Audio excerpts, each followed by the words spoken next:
No one likes dealing with someone that they can't communicate with effectively. No one likes dealing with someone who always has something to complain about, who always has something negative to say, who doesn't want to work with you, who doesn't want to compromise. It is very difficult to work with a high conflict parent. Unfortunately, though, that high conflict parent isn't going anywhere. That high conflict parent is going to always be in your child's life. So the best thing to do is try to think about how can I best work with this parent so that we can give our child the best possible life they could have. In situations where a high conflict parent is argumentative, wants to go back and forth, isn't working to a resolution, don't continue to engage in an argument with that parent. Don't continue to go back and forth with that parent trying to plead your case. The best thing to do is step back, give time for them to calm down, and then try to come back at a later time to try to work to resolve the issue if you're able to.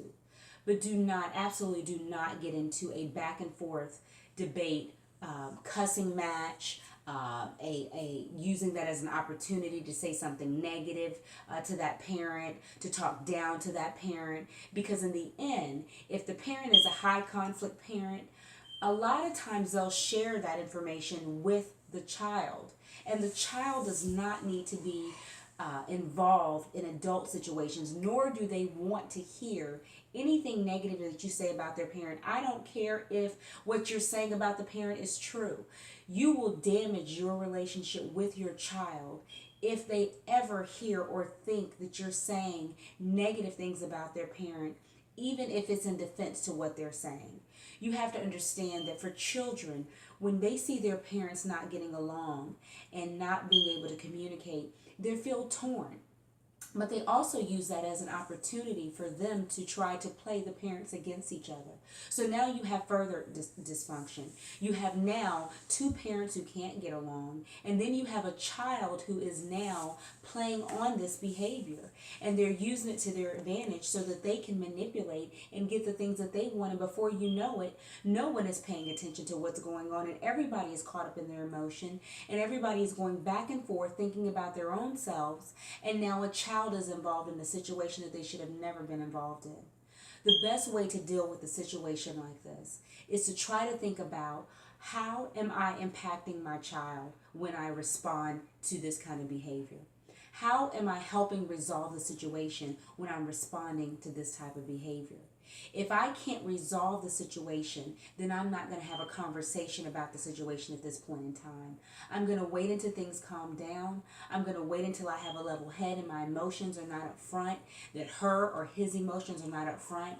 And I'm going to wait until I can get to a place where we can sit down and we can have a conversation to work to resolve the matter, to work to do what's in the best interest of our child. Because arguing back and forth, cursing each other out, saying things that are hurtful and damaging is not in the best interest of the child, nor is it in the best interest of you guys as a working co-parent relationship. My advice to you today is to say, what can I do to better communicate with my high conflict parent, co-parent? How can I make the situation better going forward so that I don't make it a volatile situation when I am trying to resolve something?